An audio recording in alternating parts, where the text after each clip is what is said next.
Mi nombre es Fernanda Perdomo-Arciniegas, and I am here to share with you my talent, which is something that I love, and is running. But first, I want to debunk a myth.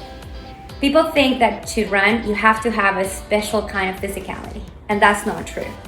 The truth is that if you have a body and you run, you have a runner's body. Doesn't matter if you have run fast, slow, how many races have you run, how many years have you been running. The truth is that if you run, you are a runner. Also, age is just a number. I started to run in my 40s, and to be honest, it didn't matter that I didn't run before. All it mattered was that I started putting the effort. I put my shoes on, I got out, and I started running. So hopefully the next few tips that I'm gonna give you are gonna get you all pumped up, and I'm gonna get you very excited, and you are gonna take up on running. So let me give you some tips. Okay, so the first tip is going to be about get the right shoes. Do not be like me. Do not run with your 10-year-old shoes because that gets you in all sorts of trouble, right? So go to a specialized store and get your gait measure. Meaning you're gonna step on a machine and that machine is gonna tell the size of your feet, what's your gait, and what kind of shoes are actually good for you. So in my hands, I have two types of shoes. The ones that I use for my flat running and the ones that I use for my trail running. So you can see that the flat running, the pavement running, the surface of the sole is very kind of smooth. And the one for trail is really rugged, just because you need this traction when you're running over rocks, sticks, mud, all sorts of things. For example, if you look at the sole of my shoe, I am a neutral pronator, so I use the shoe evenly, the sole of the shoe evenly. But if you look at your shoes and, for example, you see that the outer part of the sole has wear and tear, that means that you are an underpronator and perhaps your arch is a little higher. And as opposed to somebody who's an overpronator and the inner heel, an inner part of the shoe is the one that suffers the most wear and tear. And so in that case, that person is, as I said, an overpronator. In those cases, the shoes that you can find are specifically built for that kind of gait. And believe me, it's really helpful to have that because you avoid then hip pain, knee pain, and obviously your feet pain. In my hand, I have Glycerin 17 from Brooks. I really like this brand just because they are very cushy. And for trail running, Saucony, which is Peregrine 10. So that's kind of like my advice on the shoes. It's very important to the longest just because it is.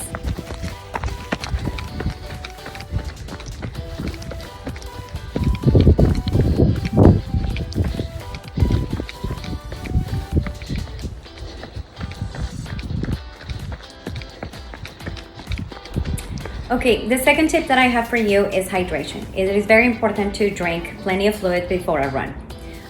This is to avoid headaches or cramping. I'm going to share with you some of the things that I do use when I do long runs. Pickled juice helps me when I'm running long distance. This is over 3 hours running, and helps with electrolyte consumption as well as helps with the cramping, so it avoid cramping.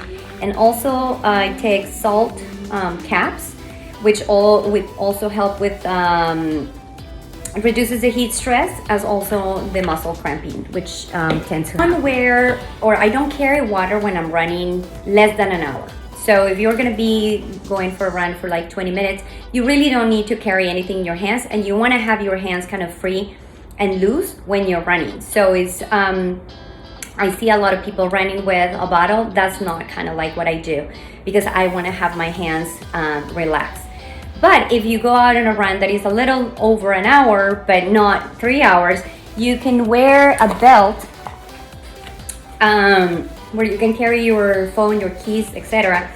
And they sell bottles that are flexible, and you can put as much water as you want.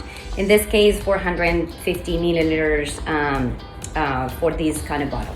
If there are long runs, you can have, you definitely need a hydration vest, something that you put over you, and it has a hose that comes all the way to your mouth, and when you're running you just need to suck on it and you get plenty of fluids. Sometimes we use water and we mix powder with electrolytes as well. And this is where the bladder comes, and this is where the water is located. And you also have the space to carry, food, special bars, special gels, extra clothing, or if you are running and you need to take your jacket because now you're getting warm, you can carry it here as well.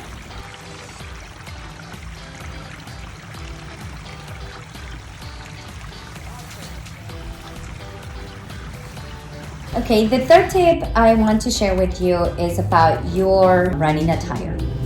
It is important that what you wear is not going to make you uncomfortable. Make sure that whatever you're going to be wearing is 100% polyester and nothing that has cotton in it, because when you're wearing cotton, you're very prone to chafing. And this is really true for men, specifically if you're running running a long distance and you're sweating a lot. The friction from the cotton against your nipples, you can actually bleed. The other thing that is important to wear is a hat that is going to protect you from the sun if it's really, really sunny. I also use it sometimes to put water and cool myself off a little bit so you can get it all wet and then you put the hat. But also in the winter, because you lose a lot of heat through your head, and so the hat actually protects that and keeps you warm.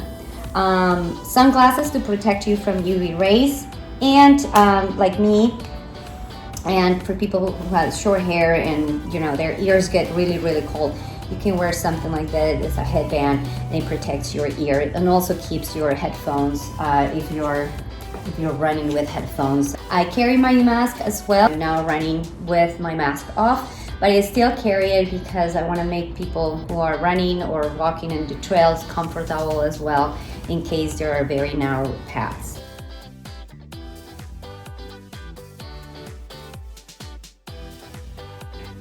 Okay, so the last tip I'm going to share with you is how to start running, right? You're ready, you have your attire, you know about hydration, you know about your shoes, and you are outside. Now what?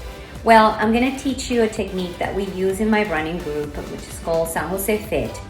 And this technique is called the 330. So it's 3 minutes running, 30 seconds walking. And with this technique, not only you get to run and build endurance, but also you get to run marathons. That's how a lot of people actually run a marathon, running for 3 minutes and walking for 30 seconds. And it is proven that you can actually finish it under 6 hours. So when you start, I will say that using this technique is really helpful, because what you want to do is create and build that endurance. I will say that do not think so much about the distance that you want to run. Don't start saying, oh, I'm going to run a mile today. Only because your brain still doesn't know exactly how long is a mile, and a mile might sound like super long.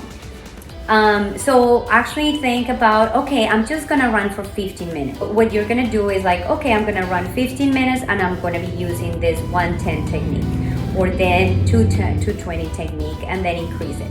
You're gonna see that you are gonna continue running. You don't wanna stop. So instead of running 15 today, then you're gonna run 20, right?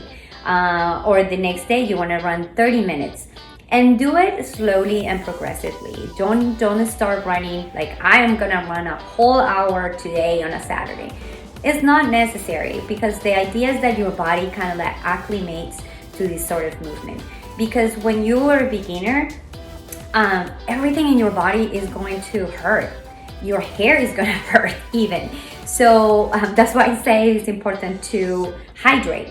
But everything is gonna hurt because you're not used to this type of movement. You're used to being, on a chair or laying down or maybe just walking. But the running is a different movement.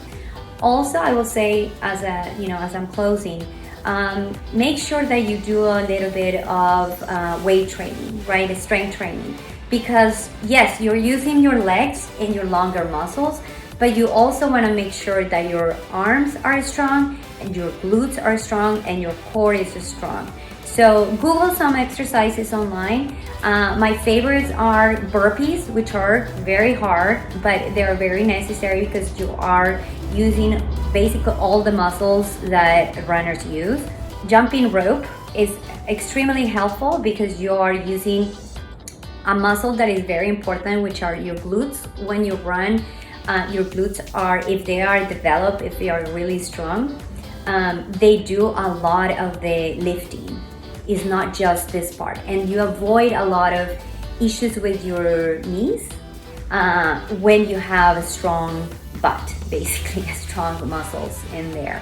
Just because your glutes are really strong. And that's one of the things that I learned, because initially I had a lot of knee pain, and I started doing exercises that made my glutes stronger and really help. And also squats, and so that exercise also helps your legs as well as your core as well as your glutes. So all this to say, thank you so much for allowing me to share all these techniques and these tips with you. As you know, running is my passion. You can contact me with any other tips. You can find a lot of information also online. There are a lot of accounts on Instagram to follow of runners. And so hopefully this is going to inspire you and get you out there, and you're going to be running, and hopefully we can actually meet someday and run together. All right, take care.